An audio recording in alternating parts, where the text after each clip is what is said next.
안녕하십니까. 신인균의 국방TV 데일리 디펜스입니다. 자, 요새 김정은이 자신의 종말을 앞당기기 위해서 용을 쓰고 있는 것 같습니다. 지금 뭐 국내 정치, 북한 국내 정치는 완전히 지금 뭐 파탄 지경에 있죠. 언제 무너져도 이상하지 않은 그런 상황인데 지금 미국을 가만히 있는 지금 미국을 자극하고 있습니다. 나 좀 때려줘 하는 게 아닌가 모르겠는데요. 자, 김정은이 안팎으로 맞을 짓을 하고 있습니다. 이 와중에 SLBM을 지금 완성 목전에 두고 있고 그걸 지금 테스트를 했어요. 그게 지금 들킨 겁니다. 보시겠습니다. 38 로스, 바로 미국 존스 홉킨스 대학의 북한 전문 연구소죠. 이 38 로스에서 북한의 심포에서 미사일 사출 실험을 했다라고 발표를 했어요. 현지 시각 4월 8일 날 발표를 했는데 지난 5일 북한 함경남도 심포시 일대를 촬영한 위성사진 판독 결과 북한이 심포조선소 인근 실험장에서 잠수함 발사 탄도미사일 즉 SLBM 사출 실험을 실시한 것으로 추정했다. 사출 실험대에 있는 미사일 정비 발사탑이 원래 위치보다 뒤로 이동했으며 이번 시험에 사용된 것으로 보이는 원통형 캐니스터와 관련 장치들도 조금씩 위치가 달라졌다. 현장에는 2대의 차량과 트레일러, 소형 크레인 등이 식별됐는데 시험대 서쪽의 충격 완충지대에 4개의 미확인 물체가 떨어져 있었던 점으로 미뤄보아 이 위성사진이 사출 실험 직후에 촬영된 것으로 볼 수 있다. 라는 그런 발표를 했어요. 그러니까 미국이 사출 실험하는 거 다 알고 있었고 사출 실험하는 것을 그대로 실시간으로 이제 사진 찍은 것이죠. 그래서 사출 실험 딱 하고 나서 그 미사일의 더미탄의 잔해가 떨어져 있는 것을 그대로 이제 촬영한 것을 38 로스가 그것을 보고 공개를 한 겁니다. 여기 지금 뭐 글에 가려져 있는데 이렇게 캐니스트가 있어요. 여기에서 이제 뭔가 쏴 올렸고 그것이 이제 서쪽 충격 완충지대, 그러니까 뭐 그물 같은 거 이렇게 쳐놨겠죠. 그게 이제 떨어져서 쪼개져 있는 조각이 4조각으로 다 있는 이런 사진을 찍은 겁니다. 자, 그러면은 이게 지금 무슨 일이냐? 뭔가 새로운 미사일 또는 새로운 사출기를 테스트한 거다. 이 이야기를 지금 하고 있어요. 그럼 지금 사출기인지 미사일인지 무슨 짓을 한 건지 지금부터 분석을 하도록 하겠습니다. 자, 일단 이 사출 실험이 포착된 장소는 어디냐? 바로 심포의 봉대 보이라 공장 일원이에요. 자, 여기 보시면 여기 큰 원이 있는데 이게 이제 봉대 보이라 공장이고 여기 있는 작은 원이 지금 사출 실험을 하는 곳이에요. 그리고 이 봉대 보이라 공장 앞에 이제 부두가 있죠. 이 맞은편이 마양도라는 섬이 있습니다. 이 섬의 북쪽, 그러니까 여기 지금 남쪽이에요. 남쪽으로 보고 있는 것이고 이 섬의 북쪽에 잠수함들 기지가 있는 것입니다. 자, 그래서 잠수함 물속으로 해서 이렇게 잠수함 기지와 여기 봉대 보이라 공장 왔다 갔다 하는 거예요. 자, 이 봉대 보이라 공장은 심포 잠수함 조선소의 위장 이름입니다. 그 보일러 만드는 회사로 위장하고 있어요. 함경남도 심포시 육태동 일대에 설치된 해군 조선소입니다. 중심구역의 잠수함 건조 도크와 부두, 서남쪽 구역의 미사일 실험 등 구역 등으로 구분되며 북한의 전략 잠수함 건조와 SLBM 개발, 실험 전반이 이루어지는 전략기지입니다. 보일러 공장이 아니고 귀뚜라미 보일러 뭐 이런 게 아니고 잠수함 만드는 그 기지고 여기가 잠수함 타운이에요. 그리고 이 앞에 이제 잠수함 기지가 있고요. 여기에서 이제 만들어서 지금 여기 이 부분에서 사출 실험을 한 겁니다. 그래서 여기 보이는 이 부분, 이 지점이 이 사진에 나오는 바로 이 지점입니다. 여기를 이제 쫙 이 지점을 그 구글에서 보고 마우스를 쫙 당겨 보면 아까 그 사출기가 나옵니다. 자, 여기에서 이제 사출 실험을 했어요. 그러면 무슨 일을 한 걸까요? 뭘 개발하기 위해서? 자, 그러면 미사일 사출 실험은 뭐냐? 자, 이거예요. 일단 지금 뭐 여기 뭐 관에서 뭔가 풍 튀어나오죠? 당연히 미사일이겠죠. 북극성 2형이라고 지금 여기 적어놨는데 북극성 2형은 아시다시피 이제 북극성 1형이라고 하는 잠수함 발사 탄도미사일을 육상에서 쏠 수 있도록 개조한 것이죠. 지금 뭐 육상에서 발사하고 있는데 일단 사출 실험은 뭐냐? 압축 공기 등으로 미사일을 튜브 밖으로 띄운 뒤에 미사일의 로켓 엔진을 점화해서 발사하는 방식입니다.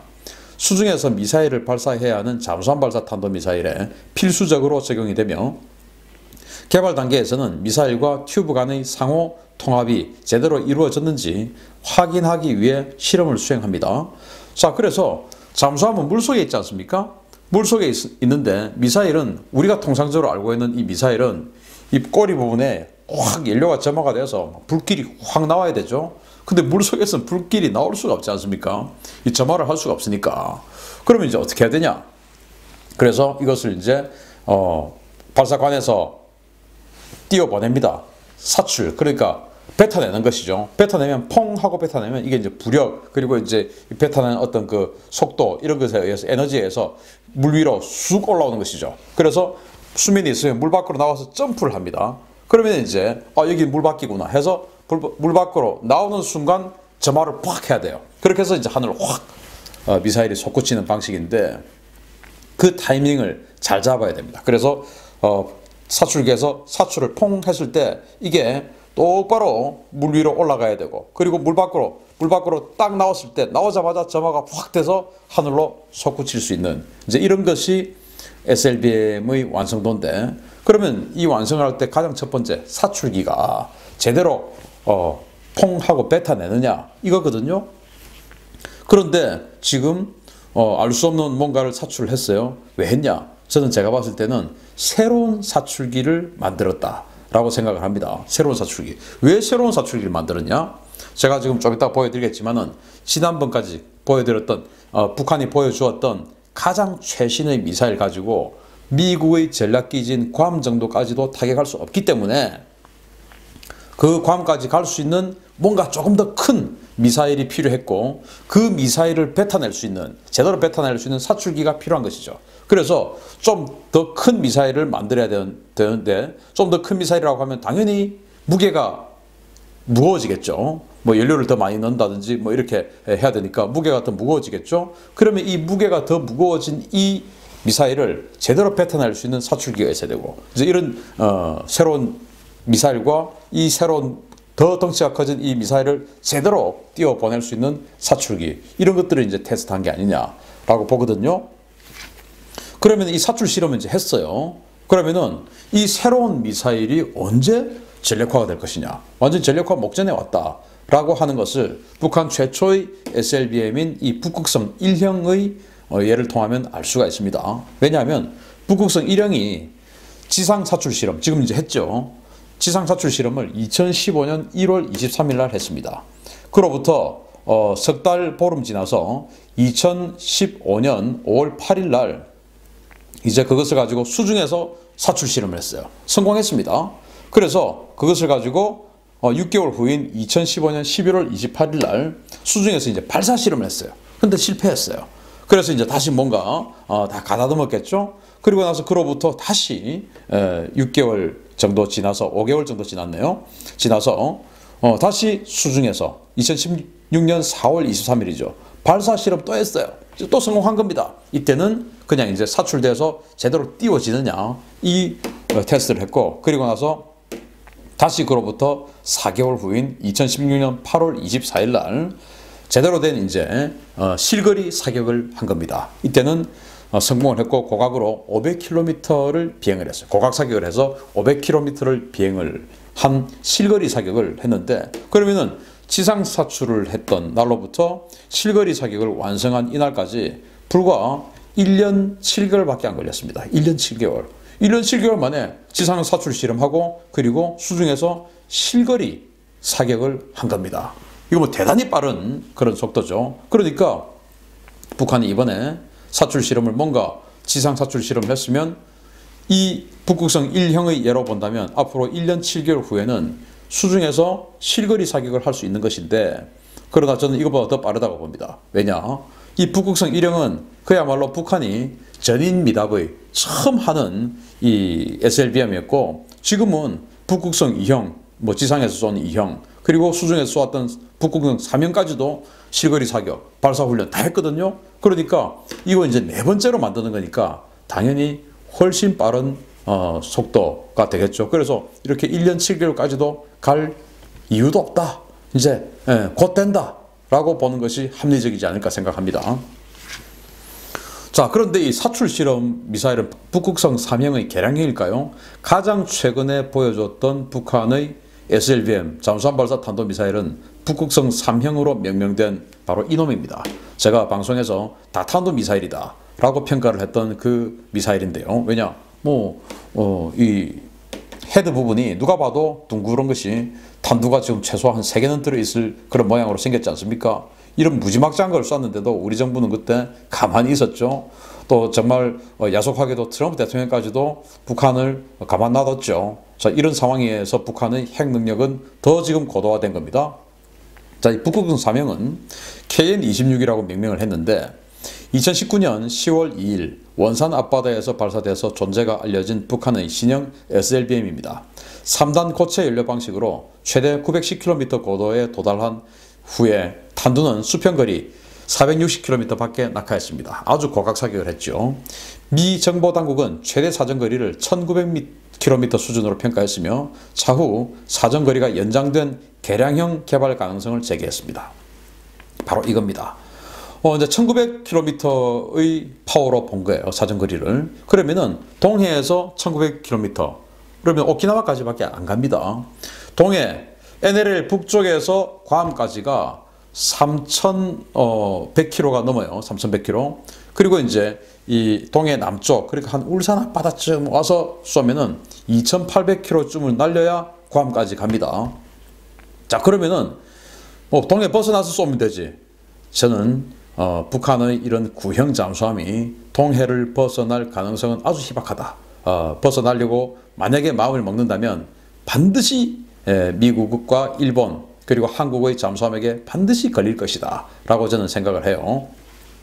그래서 동해에서 쏴야 돼요. 북한은 동해에서 쏘면 그러면 이제 괌을 타격하려고 하면은 최소 3,100km 날려야 되는데 이 미국 정보당국의 분석에 의하면 이 북극성 4명은 1,900km. 그러니까 앞으로 최소 1,200km는 더 날려보내야 괌까지 가는 겁니다. 그러려면 더 큰 연료가 더 많이 충전된 그런 미사일을 만들어야 되고, 그러려고 하면은 더 무게가 무거워졌을 테고, 그러면 이제 사출기의 파워가 더 좋아야 되겠죠. 그걸 지금 테스트한 게 아니냐, 이렇게 보는 것이죠. 자, 이 관련해서 우리 한국의 국방부 정보본부는 이렇게 이야기를 합니다. 북한의 신형 SLBM은 1-3년 내에 전력화가 가능하다 라고 아주 브로드하게 이야기를 했는데, 1년은 현실적인 분석이고 3년은 완전히 넉넉 잡아서 한 분석이 되겠죠. 관련해서 UPI가 이렇게 보도를 합니다. 한국의 국방부 국방정보본부는 국회 정보위원회에 제출한 북한의 SLBM 개발 동향과 예상되는 실전 배치 시기 및 대책 보고에서 향후 1-3년 내에 북한이 SLBM을 전력화할 것이라고 판단했다. 보고서는 북한이 SLBM 양산과 전력화는 이를 발사할 수 있는 플랫폼인 잠수함과 작전 능력 구비 등에 1-3년이 소요될 것으로 전망되나 국가적 역량을 집중할 시에 조기 전력화 가능성도 있다고 판단했다. 그래서 저는 조기 전력화 가능성이 더 높다고 봅니다. 당연히 지금 시간이 얼마 남지 않았다라고 판단하는 김정은 입장에서는 국가적 역량을 총집중하겠죠. 그래서 여기 보시면 잠수함만 완성되면 끝났다, 이거 아니겠습니까? 잠수함만 완성되면. 그래서 그러면 잠수함은 어떻게 됐냐, 간단하게 보시게 되면 지난번에 이제 김정은이가 그 전략 잠수함이라고 하고 이렇게 잠수함 둘러보고 있는 사진 공개를 했죠. 이때 이게 무슨 잠수함이냐, 3,000톤급이냐 뭐냐 하고 막 이야기를 했는데, 제가 신인균의 국방TV 여기에서 데일리 디펜스에서 이 잠수함은 1,800톤급의 로미오 잠수함, 로미오급 그 구형 잠수함을 확대 개량한 것이다. 40년 된 거 그거 지금 개량한 것이다. 새로운 전략 잠수함 3,000톤 그거 아니다 라고 분석을 했는데, 제가 분석한 게 거의 지금 맞는 쪽으로 지금 가고 있죠. 그래서 함교 밑부분 등짝을 조금 더 이렇게 길이를 키워가지고 그게 이제 이 SLBM을 2발에서 한 3발 정도 꽂는 그런 형식으로 될 것으로 봅니다. 자, 이제 2019년 9월 23일 CNN이 이렇게 보도를 했는데, 북한이 신형 전략 잠수함 진수를 위한 준비를 본격화하고 있다. 미들버리 국제학연구소가 플래닛 랩스 위성 사진을 분석한 결과 심포에서 북한 신형 잠수함 진수가 임박했음을 알리는 징후들이 포착됐다. 심포조선소 부두에는 인공위성 감시를 차단하기 위해 그물망과 구조물이 설치됐으며, 부두에는 새 잠수함을 숨기기 위한 구조물이 설치됐는데, 이는 잠수함이 이미 진수됐거나 곧 진수될 것이라는 점을 시사한다 라고 CNN이 당시 보도를 했어요. 9월 23일. 그런데 잠수함 진수했다고 홍보는 북한이 안 한 것으로 보아서 비밀리에 잠수함 진술을 했거나 아니면은 아직 뭔가 조금 문제가 있어서 진술을 못했거나 라고 하는 시기가 되겠죠. 그러나 잠수함을 진수했다고 해서 이 잠수함이 바로 물속에 들어가서 항해하고 이건 아니에요. 진수라고 하는 것은 그야말로 배가 물에 뜬다 라고 하는 것이거든요. 그러면 그때부터 이제 의장 작업을 합니다. 물에 뜨면. 그래서 이제 거기다가 안에다가 뭐 하다못해 세면대도 집어넣고 주방 용구도 집어넣고 침대도 집어넣고 이런 그런 생활도구부터 시작해서 무장 그리고 탐지 센서, 소나 이런 어떤 그 전투 체계 이런 것들 이제 다 집어넣어서 세팅을 하게 되는 것이죠. 이게 이제 그 전력화 의장공 그 진수 이후에 하는 의장공사인데 이런 걸 하면은 또 뭐 우리 한국의 예로 보면 한 1년 이상 걸려요. 그래서 작년 9월에 이 잠수함 정보가 나왔기 때문에 한 1년 그러니까 이제 한 올 하반기 정도 되면 이 전략 잠수함이 작전에 들어갈 수도 있지 않을까라는 것이 이제 국방부 정보본부의 분석인 것입니다. 자, 그런데 SLBM은 트럼프 대통령의 심리적 마지노선이에요. 왜냐? 지금 트럼프 대통령은 자신이 집권한 이후에 북한이 탄도미사일, 그러니까 이제 미국을 공격할 수 있는 탄도미사일이죠. 탄도미사일 발사 실험 안 했지 않느냐? 핵 실험 안 했지 않느냐? 오바마 때는 허관을 했는데 내가 잡고 나니까 안 했지 않느냐? 그래서 나는 북한 관리를 굉장히 잘한 거야. 라고 홍보를 해왔지요. 그러면서 미국인들이 뭘 잘했어? 라고 해도 뭐 우리는 그 북한 미사일 쏘는 거 우리 다 제어할 수 있어 라고 주장을 해왔는데 이렇게 지상에서 쏘는 미사일들 북한이 지금 뭐 이스칸데르다 뭐다 지금 굉장히 고도화했는데 그건 어차피 지금 미국을 못 때리고 우리만 공격하는 거 아니겠습니까? 그건 뭐 미국 국민들 사실 신경 별로 안 쓰겠죠. 미국을 공격할 수 있는 지상 발사 미사일은 이렇게 위성이나 뭐 RC-135라든지 이런 여러 가지 탐지 자산을 가지고 탐지를 할 수 있습니다. 그러나 물속에 들어가 버리는 이 잠수함은 도대체 언제 쏠지 알 수가 없어요. 그래서 기습 공격을 받을 수 있습니다. 괌, 그 미국 아닙니까? 그 괌 타격받아 버리면 재선될 수 있겠습니까? 안 되죠. 그래서 이 SLBM은 그래서 전문가들이 이 SLBM을 레드라인이다. 이거 금 넘어오면 때리는 거다. 라고 이야기를 하는 겁니다. 그래서 김정은이가 지금 내부적으로는 식량 없지요. 그런데 이 군대 그동안 자력 경생하라고 농토 나눠져 가지고 거기에서 이제 사업했던 거 경작했던 거 8년치 장부 다 가져와 해가지고 전부 다 까서 그 혹시 장부하고 실자하고 안 맞는 거 예를 들어서 간부가 돈 떼먹은 거 장교들이 돈 떼먹은 거 다 지금 8년치를 지금 뒤집고 있어요. 그리고 보위부 그 간부들에게도 가족 식량 안 주고 개인 식량만 주고 그리고 군인들에게 하루치 하루 중에서 한 끼분 식량만 주고 그리고 그 한 끼분 식량을 9월달까지 그렇게 살아라 라고 하는 이런 상황이 되니 지금 뭐 북한군이 가만히 있겠습니까? 그러면서 온갖 상황에 지금 공사를 한다고 주민들 동원하고 이러면서 마음에 안 들면 다 지금 처형하고 있고 이런 내부적 상황에 혹시 미 대선 직전에 미사일을 쏜다든지 이런 SLBM을 쏜다든지 이렇게 되면 가만히 있을 수가 없겠죠. 지금 안 그래도 바이든으로 이제 민주당은 단일화되고 그리고 지금 이 코로나 바이러스 때문에 굉장히 힘들어지는 그런 상황인데 이런 김정은까지도 만약에 죄를 뿌린다? 가만히 있을 수가 없죠. 그렇게 되면 제가 트럼프 대통령 같으면 어떻게 하냐? 또 제가 김정은 같으면 어떻게 하냐? 제가 김정은 같으면 나는 트럼프 너가 재선되는 거 싫어 라고 만약에 판단을 한다면 미국 대선 코앞에 그냥 쏴버리겠습니다. 미국 대선 코앞에. 그거 당연한 거 아니겠습니까? 대선 코앞에 뭐 군사작전 할 수 있겠습니까? 안 되죠. 그러면은 제가 트럼프 대통령 같으면은 얘가 대선 코앞에 SLBM이나 장거리 미사일 쏠 수 있어. 그러려면은 내가 미리 리스크 관리를 지금 해야 돼. 그럼 지금 얘가 꼼짝 못하도록 때려버려야지. 라는 그런 생각을 할 수 있습니다. 그래서 김정은 부디 SLBM 쏘려면 좀 일찍 쏴서 한 대 제대로 좀 맞아주기 바랍니다. 비겁하게 미국 대선 하는 전날 쏘지 말고요. 기다리겠습니다. 마치겠습니다. 감사합니다.